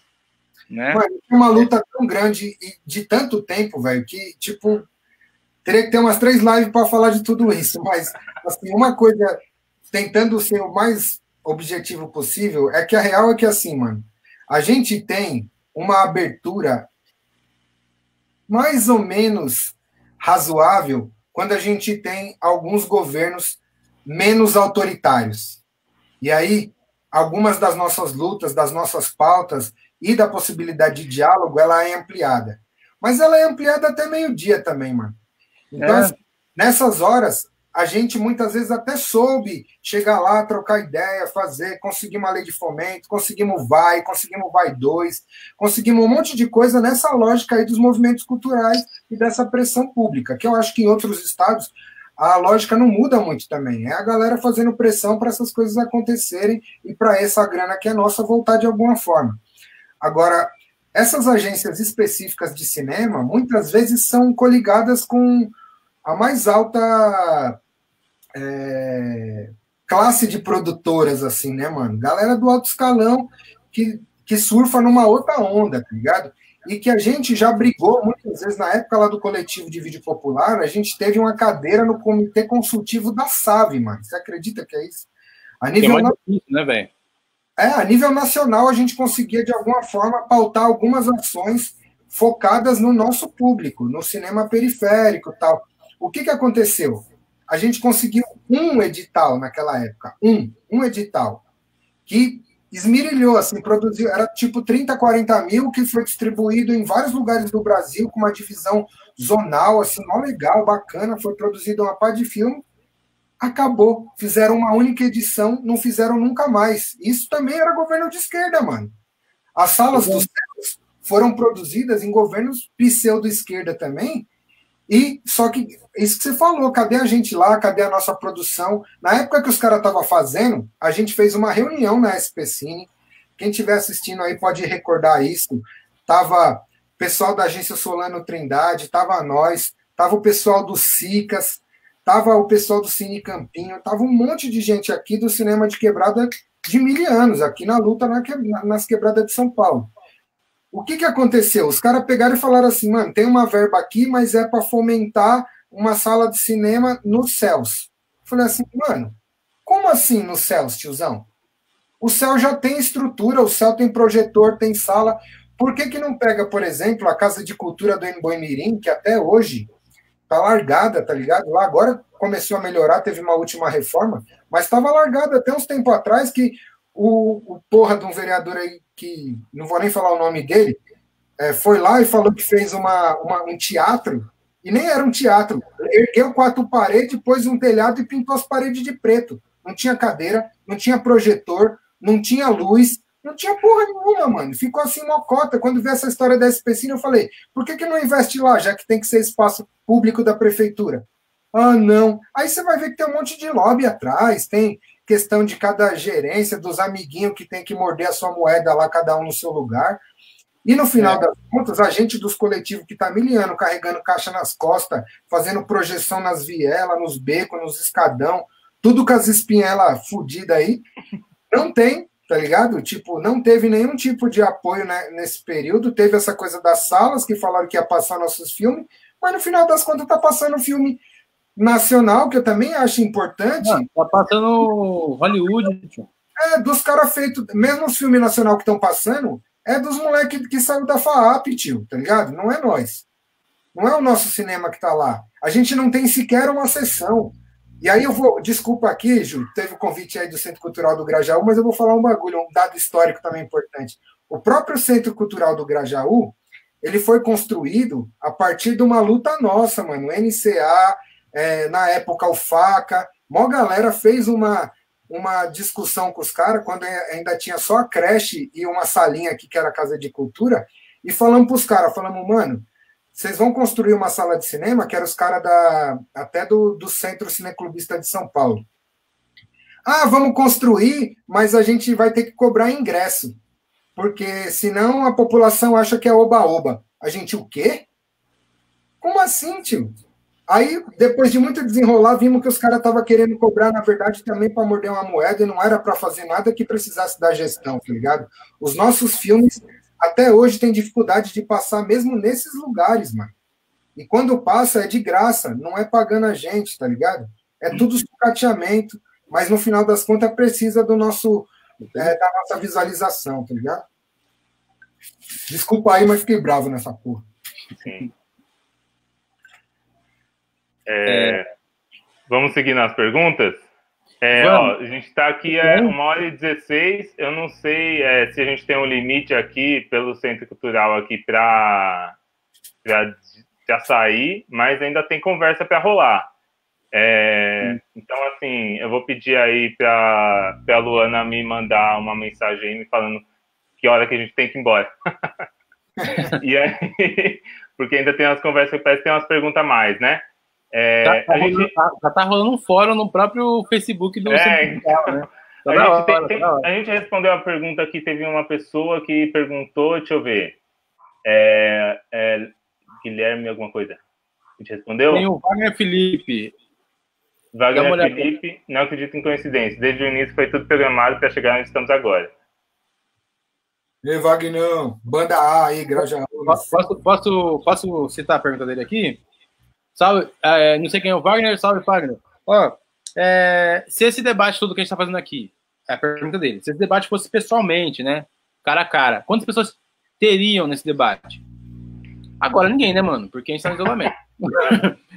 Mas o que vocês acham sobre isso? Ou posso responder? Fala aí, Ju. Vai, Ju. Eu acho que teria menos gente do que tem agora, assim. Isso aí a gente já tá ligado. E aí é um dos saldos que a gente pode. Não é que a gente, depois da pandemia vai ser melhor o mundo. Não tem futuro. Futuro não existe. A gente que vai decidir. E a gente tem que saber que a gente está decidindo toda hora. O fato da gente ter topado essa live aqui é uma porta que a gente está abrindo, digamos assim, né? Ó, que poético, né? Tal. Mas é isso. Não existe futuro, né? E se a gente não fizer nada, aí que não vai ter mesmo. Aí não tem futuro. É sem futuro mesmo. Então, assim, de fato, é verdade, mano, eu concordo. Vários videodebates aí que a gente fez foi 5 pessoas, né, e tal. E aí a gente às vezes fica assim, mas a gente tentou divulgar pra caramba e tal, e é difícil divulgar mesmo e tal, né. Mas quantas vezes a gente não vê uma coisa lá pipocando no Facebook e a gente fala assim, vai ter um negócio lá, e a gente esquece, porque é tanta coisa rolando e tal, né. Então, assim, fica aí, né, uma reflexão, eu acho, assim, né, respondendo o Wagner Felipe, que não é bem uma resposta, mas uma reflexão aí, né, depois, quando passar, quando a gente poder voltar a circular e se juntar, a gente vai valorizar como a gente está sentindo falta agora. E aí tem uma coisa, que eu acho que quando voltar, não vai ser que nem era fácil antes, não era fácil, mas eu acho que vai ser mais difícil do que já estava sendo. Também acho. Mas, Ju, posso falar um bagulho pra você? Assim, eu concordo contigo sobre, sim, ainda respondendo a mensagem a pergunta da pessoa, estaria bem vazio, né, se fosse um debate tete a tete. Mas, assim, pelo menos aqui em São Paulo, né, a condução a 4h40, mês passado só não aumentou para 4,50 por causa da pandemia. São Paulo é grande pra porra, né? E diversas outras questões, né? O rango é caro e tudo mais. A gente mora em Tóquio, a gente mora em Nova York, né? E não sabe. Isso também dificulta, né? Acredito muito que é uma questão das pessoas, por conta de diversas questões culturais, a gente achar que não precisa se encontrar fisicamente mais, né? Porque a internet dá conta. Mas também é caro, né, mano, de se locomover. É caro, é demorado, né? É doído no corpo, né? A gente andar de bus lotado e tudo mais. E isso também ajuda a gente não se encontrar, né? Mas concordo, seria um debate bem esvaziado. Ainda, já que eu peguei a fala, já deixo o gancho aí para quem ainda está ao vivo, saiba que essa é a primeira de algumas que a gente vai fazer. Não pelo Centro Cultural, ou talvez vai saber, mas a gente vai fazer. E não só nós três aqui, como a rede de vídeo popular, que é bem orgânica. Então, sinta-se convidada, convidado. Vamos se falar virtualmente. É nóis, fala aí, quem quer responder. Debates, né, mano? Eu acho que isso que você falou agora, Avelino, é crucial, mano. É crucial. Essa coisa do direito à cidade, mano. Ele tá implícito nas nossas produções, mano. Porque a gente não faz filme só para entreter, né? A nossa viagem sempre foi fazer filme para promover encontro, mano. E promover encontro nessa cidade com distâncias continentais, com o transporte público horrível que a gente tem, com todas as questões que estão colocadas do ponto de vista da desigualdade, mano, na verdade, uma maneira da gente forçar essas coisas a acontecer, né, mano? A gente, a partir do circuito de vídeo popular, como o próprio Guilherme bem citou no livro dele lá, a gente, na verdade, estava reconstruindo uma cidade, né, mano? Porque na medida em que a gente reconecta a Zona Sul com a Zona Norte, com uma exibição, na medida que vem o Flavião lá, organiza a Kombi dele lá para a gente poder circular de um lugar para o outro, levar o cinema para um escadão, um dia numa quebrada, um dia na outra, tá ligado? Isso é reinventar a cidade, né, mano? Isso é reconectar as pessoas que muitas vezes, por conta desse projeto, né, de cidade que foi feito, que privilegia a desigualdade e que facilita o acesso ao transporte na maioria dos lugares centrais e dificulta nas periferias, é justamente para fazer a gente não se encontrar, né, mano? Porque os caras sabem que o nosso encontro é potente. Na medida em que a gente se encontra, a gente organiza várias coisas, a gente reflete sobre o que a gente está produzindo. E aí, pensando nessa coisa de se tá vazio ou não, tem muito a ver com isso mesmo, né, mano? Muitas das sessões que a gente fez estavam esvaziado, mas é o exercício dessa coisa que chegou onde chegou. E nem sempre foi esvaziado. Tiveram várias coisas muito legais, mano. Festival de Cinema de Várzea mesmo, a maioria das sessões estava lotada. Você pega o Cinema na Laje lá, que a Cooperifa organiza, na maioria das vezes... mano. É só a gente começar a aprender com as nossas próprias experiências, mano. Isso eu acho que é fato, assim. Tem várias coisas implícitas aí. Eu acho que uma delas é que a nossa produção também, aí já fazendo autocrítica, ela tá melhorando, tá ligado, mano? E ela tá melhorando porque a gente também foi aprendendo, mano. A gente aprender na tora não é a mesma coisa de aprender como os boys faz na universidade, um monte de lugar que a gente também fez universidade de uns anos para cá, pôde ter esse acesso, e isso mudou também a nossa produção. A gente poder ter acesso ao conhecimento de N formas, tá ligado? Mudou a maneira que a gente produz o nosso cinema e melhorou ele em várias coisas. E isso faz com que o público também se aproxime. A gente se articular com as escolas, levar a escola para exibição, também mudou a maneira que a galera assiste nossos filmes. A gente agora fortaleceu uma ideia como essa da videoteca para criar um streaming de referência para a galera poder assistir esse material, também é uma maneira da gente fortalecer essas ideias. É criar essas pontes, né, mano? Criar lugares de referência para a galera poder refletir com a gente, encontrar a nossa produção de uma maneira mais fácil e poder cada vez mais ter uma crítica também sobre esse material, né, mano? A gente ter essa devolutiva e poder também se aperfeiçoar nesse processo, entender que é esse contínuo aí que move a roda, né? Sim. Um pouco sobre isso... não sei se tem, sei lá. A Amanda Betânia, lá de Rondônia, ela deu uma reflexão que é bem interessante, assim, tipo, ela tinha feito a pergunta sobre, né, e aí, como é que a gente vai difundir esse material periférico pelas periferias do Brasil, né? A gente já respondeu sobre essa questão. E ela é uma pessoa que tá bem engajada em fazer essas redes, né? E ela tá cutucando aqui de novo, e eu acho que vale a pena, talvez a gente... acho que pelo tempo caminhar um pouco para o final, talvez, para a conclusão, mas é isso. temos aí uma pessoa lá do norte do Brasil que tá muito afim de se comunicar com o Sudeste. Passei por lá e a parada é muito doida, assim, tipo, né? Tem muita coisa que é comum, né? Que a gente tem aqui, numa ótica sudestina, a gente acha que o Brasil tem tudo e não tem, né? Uma coisa que eu achei muito doido lá, comum, essa gana de forjar, tipo, precisa fazer, mas não tem. Tem sim, peraí. Eu vou pegar esse bagulho e vou fazer, tá ligado?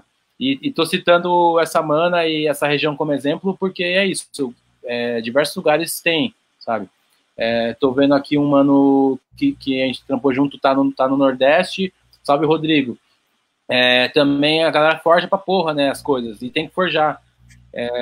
Agora a gente começar a pensar a como expandir tudo isso, né? Justamente, mano. Tô vendo aqui também, ó, Sassá Tupinambá aqui, galera lá do Pão, Lincoln Pericles, salve, rapaziada. Salve, Lincoln. É nóis, caralho. Tô vendo aqui também que entrou aqui a nossa amiga Sheila Mello. Sheila, salve, Cidade Tiradentes. Tá cobrado. Várias quebradas aqui junto, mano. Ó, a galera lá do Jardim Ângela. Karina Moreno, da Argentina. Acho que o Nestor também, né, de Buenos Aires, também está assistindo a gente aí. Legal. Festival do Filme Anarquista de Buenos Aires. Salve, Chile Casa Verde. Sandra Daís. Mano, tem 56 pessoas. Vai mandar os caras pra todo mundo, por Deus. Muita gente. A Mãe da Heresia. Salve, a Mãe da Heresia. Citamos você agora há pouco, hein, mano? Entrou só agora, ó. Mas citamos você agora há pouco. Como é que estamos de tempo? Eu acho que bom, tem que fazer uma conclusão aí, cada um, né? Não? Melhor. Pode ser. Quer começar, Ju? Quer que... Não. Vou desenrolar aqui. Pode falar aí. Porque eu tinha até falado umas outras coisas que eu ia falar, mas acho que é muita coisa para falar também. A gente vai ficar para uma próxima. Então, o que eu tenho aí... E antes de encerrar, eu queria fazer uma fala final aí e tal, que eu planejei. Mas queria lembrar que é isso. Já falamos aqui, vamos fazer mais disso aqui. E aí, entrando um pouco no que eu ia falar e que eu não falei, essa necessidade da gente se apropriar das ferramentas tecnológicas a partir do que a gente tem acesso mesmo, né? Da gente não se limitar só às ferramentas que a gente está acostumado, Facebook, Instagram, YouTube, que são ferramentas que têm uma certa potência para a gente acessar e que está todo mundo logado nelas, mas para a gente entender que algumas conversas e alguns conteúdos a gente precisa ter mais segurança, né? Por exemplo, se a gente faz... Por exemplo, a gente tem muitos filmes, tem muitas coisas que... filmes, conteúdos, músicas. Lembrar aqui que eu fui ouvir umas músicas esses dias e eu perdi do meu HD. Então eu não tenho mais acesso. Se eu quiser ouvir, eu vou ter que pagar uma plataforma, que é um grande conglomerado internacional e tal, para ouvir essas músicas, né? Então, e aí, lembrar do que aconteceu com o Mega Upload, que há uns anos atrás a gente usava muito para baixar filme, baixar música e baixar muita coisa. Aconteceu que certo dia o cara foi preso. Quando a gente entrava lá no site do Mega Upload, ficava, agora nem tem mais. Era um logo gigantesco da FBI, assim, que colocaram lá. Então, assim, pra gente entender que... e as pessoas falam, mas pirataria... Gente, a gente precisa ter acesso ao conhecimento, né? E que nem eu citei no começo do vídeo, né? O filme do Marighella, o cara tá se retorcendo lá, tá se chacoalhando lá no túmulo, se tem um túmulo lá onde ele foi jogado. Porque assim, onde ele tá enterrado, não sei. Mas assim, porque o cara morreu, fizeram um filme, gastaram milhares, ganharam milhares, e aí, cadê o filme na nossa mão? No momento em que a gente precisa desse conhecimento, dessa história, que ele precisa ser lembrado, né? Então, e aí, citar aí algumas ferramentas aí. Usem torrent, sempre usem torrent. Torrent sempre. O torrent, ele funciona no esquema onde você... É diferente do streaming, onde você vai lá, paga um Netflix ou consegue a senha de alguém que paga, e você acessa lá e assiste, e depois Netflix, se ele quiser, ele tira o filme do ar, por exemplo, ele já deve ter tirado o filme do Snowden, do Edward Snowden. Tem uma história muito interessante. Procurem esse filme.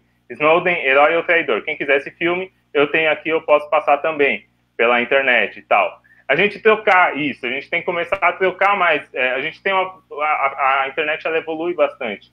Em muitos aspectos ela melhora, mas como a gente vai ficando preguiçoso, ela vai piorando também. Então eu queria citar aqui um livro que eu estava lendo esses dias, que é um dos pioneiros da internet, que é o Jaron Lanier. E ele escreveu um livro que se chama 10 razões para você largar as redes sociais agora.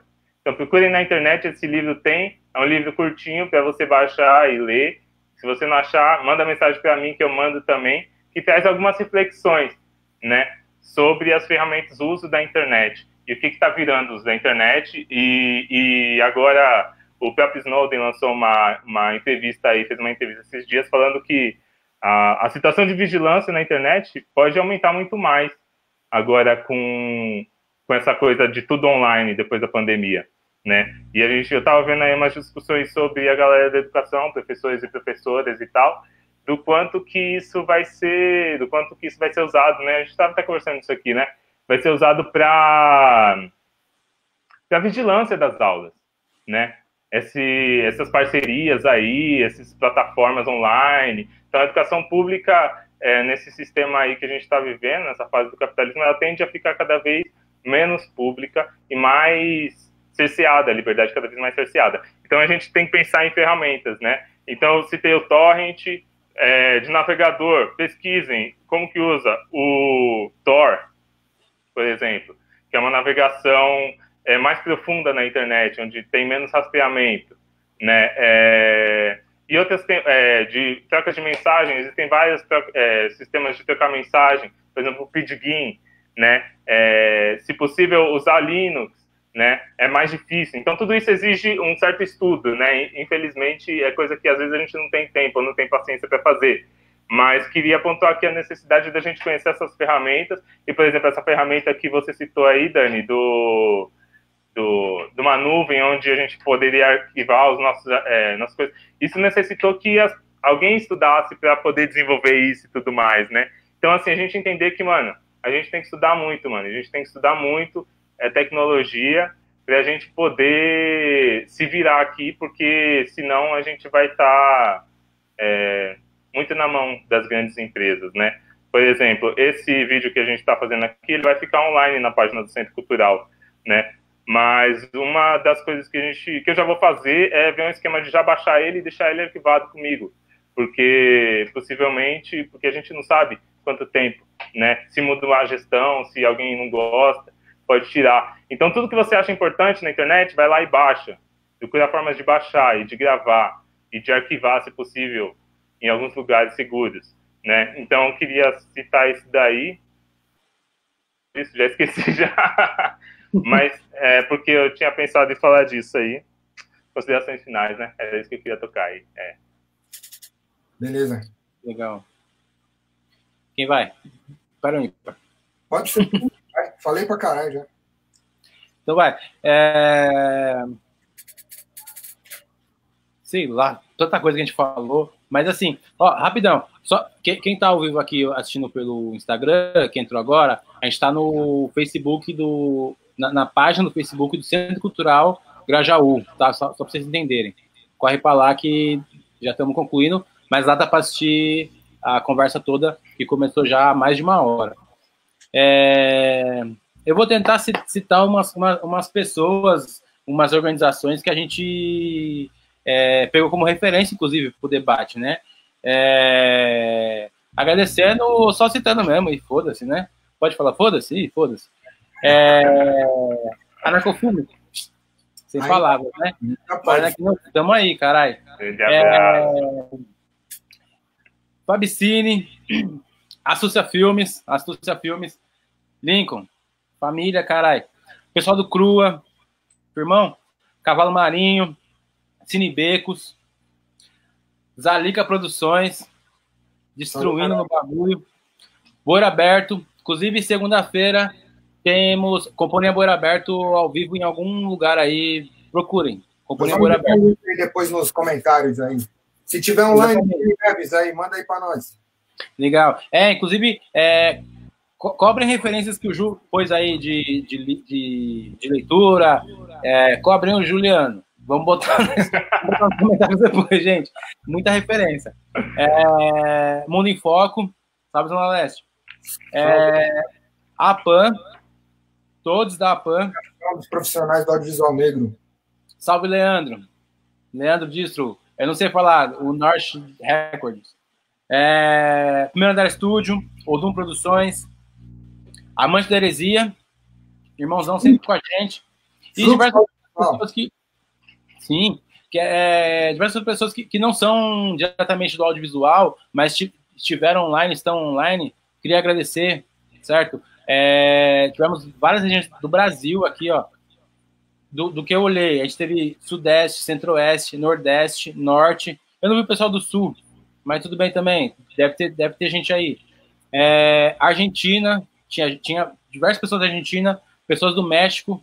É isso, gente. Muito obrigado. E é a primeira experiência nossa, acredito que dos 3 enquanto live, e não vamos parar, já que essa porra de isolamento tem que continuar. A maneira de a gente se comunicar vai ser um pouco assim, e não porque está em moda, mas é porque é necessário, certo? É mais ou menos isso que eu queria falar para concluir. Fala aí, Dani. Da hora. Pô, então, complementando o salve aí também, pessoal aí do Picolé da Massa, lá de Manaus também, Keila Serruia. Tem uma parte coletiva aí, Brasil afora, do caralho, quem tiver aí também junto com a gente, só agradecer mesmo. Pessoal das produtoras independentes aí também, que estão na raça fazendo várias coisas nesse momento. Eu me sinto até um tiozinho, às vezes, quando a gente fala de coletivo, porque hoje em dia a galera é toda empreendedora, mano, já é tudo... Não tem mais coletivo. Tá fora de moda. Mas da hora também, acho que é isso, vamos ocupar todos os espaços, mano, que o nosso cinema chegue em vários lugares, nas telonas, em Hollywood, aonde for possível, mano. Tava lembrando aí esses dias que o filme brasileiro que foi indicado ao Oscar lá de documentário da Petra tinha imagens aí das manifestações produzidas por vários parceiros nossos aí, Caio Castor, verdade, mano. Enfim. Então dizer que a gente também tá nesses lugares, né, mano? Que todos os lugares são nossos. A gente tem que ter direito de transitar por onde a gente quiser e tomar essa cena de assalto e fazer a nossa história acontecer, o nosso discurso chegar em vários lugares, em várias pessoas, né, mano? Porque, como o Juliano estava falando aí, existe uma periferização aí do mundo, né, mano? Infelizmente, por conta da desigualdade. A gente quer, de alguma forma, que a gente se reconecte, que os trabalhadores, aproveitando esse dia, se reconectem, né, mano? Se vejam mais, troquem mais ideias, entendam os seus problemas e tentem achar soluções independentes das grandes corporações que estão aí por trás, né, mano? A gente falou tanto aqui da questão da burocracia. Se tem burocracia, vamos criar nossas formas de fazer que possa ser menos burocrático, né? A gente sabe que numa sociedade democrática, às vezes, as ferramentas precisam existir de um controle, de uma certa organização do processo, mas a gente não precisa ter todo esse elefante branco que a gente tem aí, né, de estrutura que muitas vezes só amarra a gente e dificulta o nosso processo de acontecer, né? Que a gente faça mais festivais independentes, que a gente produza muito mais nessa coisa de financiamento coletivo. Recentemente aí eu consegui um financiamento coletivo para fazer um filme sobre uma matriarca negra nossa aí da Poesia das Quebradas, salve Dona Edith. Então eu acho que essa também é uma saída da gente se fortalecer buscando financiamento nós entre nós, sabe? A Quebrada entendendo que a nossa produção é importante, os vários jornalistas aí também da Quebrada que estão fazendo um trabalho fundamental nesse período, mano. Agência Mural de Jornalismo das Periferias, o pessoal do Periferia em Movimento, um monte de gente aí que está pondo mesmo a mão na massa, pegando a câmera e indo para o front para ajudar a denunciar coisas, né? A fazer também campanhas de informação aí para a Quebrada. Então, tudo isso é muito importante, é fundamental e está dentro desse bojo, desse audiovisual nosso que muitas vezes é escanteado, mas que a gente sabe a importância que tem. Se tem uma potência local e também, muitas vezes, uma potência global. Só depende de onde a gente olha e do quanto a gente investe e acredita na gente mesmo. Então, vamos produzir, pôr nosso bloco na rua, porque o bagulho é louco e os tempos são cada vez mais sombrios, né, mano? Se a gente não se organizar e não estiver junto, a gente vai perder, como na maioria das vezes a gente perde. Mas, como dizia também o Darcy Ribeiro, eu detestaria estar do lado dos que venceram. Eu queria. Da hora. Para encerrar, eu queria ler um texto aqui do... Ju, só um minuto, desculpa. Eu citei uns nomes, a galera já cobrou aqui, ó, e de fato tem que cobrar mesmo. Só que a gente nunca vai conseguir contemplar todo mundo, né? Mas aí, a gente estava falando de difusão, né? Não só de produção.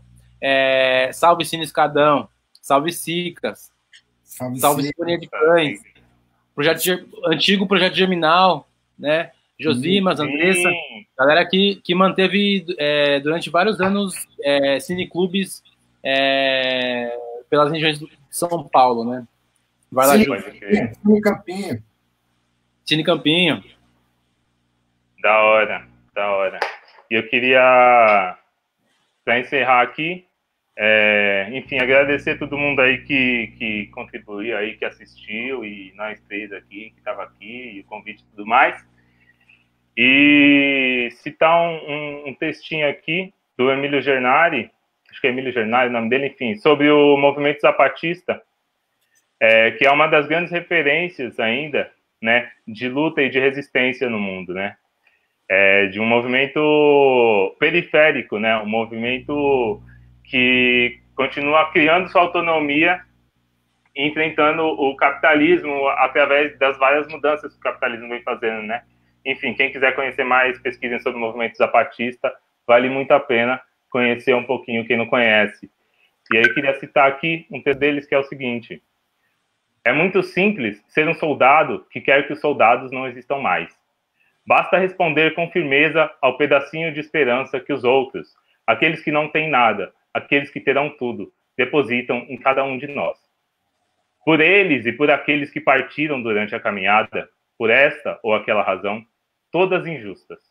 Por eles, devemos tentar mudar e melhorar um pouco a cada dia. Cada tarde, cada noite de chuva e grilos. Acumular ódio e amor com paciência. Cultivar a soberba árvore do ódio pelo opressor junto com o amor que combate e liberta. Cultivar a imponente árvore do amor que é vento que limpa e cura. Não o amor pequeno e egoísta, mas o grande, o que melhora e faz crescer. Cultivar entre nós a árvore do ódio e do amor, a árvore do dever. E nesta tarefa, colocar toda a vida, corpo e alma, coragem e esperança. É isso, agradeço aí pelo momento, e é nóis, boa noite para nós, e tamo junto, a gente vai resistir aí. Com certeza, Ju, grande texto, e é importante dizer aí também dessa coisa de tentar buscar novos aí, vamos ver se a gente faz novas lives com outras 3 pessoas, enfim, organizar mais gente aí que queira estar junto, e dizer também que nós estamos aqui numa live de 3 pessoas, 3 caras, mas é importante também chegar as manas, as mona, quem quiser também fortalecer, com certeza. Fortalecer a diversidade também da nossa fala, do nosso espaço aí, para democratizar cada vez mais aí a discussão. Sim, essa foi uma live até, arrisco dizer, experimental, mas a ideia é sim ter as diversidades, né, na parada, e é isso, né, vai ficar esse registro nos comentários da live na página do Facebook do Centro Cultural Grajaú. Vamos comunicando, eu percebi pessoas ali que não se conhecem e estavam se dialogando hoje, isso foi muito da hora, praticamente um fórum virtual, muito bom. Qualquer referência, nos procurem, seja no Instagram, seja no Facebook, estamos aí, estamos dando a cara no sol, e vou colocar lá nos comentários do Centro Cultural, no Facebook, o link que estreia agora às 9 da noite, o curta-metragem Um Breve Relato, que eu citei no início da live, e vamos para cima deles e delas, de todo mundo. Vamos para as cabeças. Tamo junto, família. Cuidem-se, fiquem em casa nessa porra. Valeu.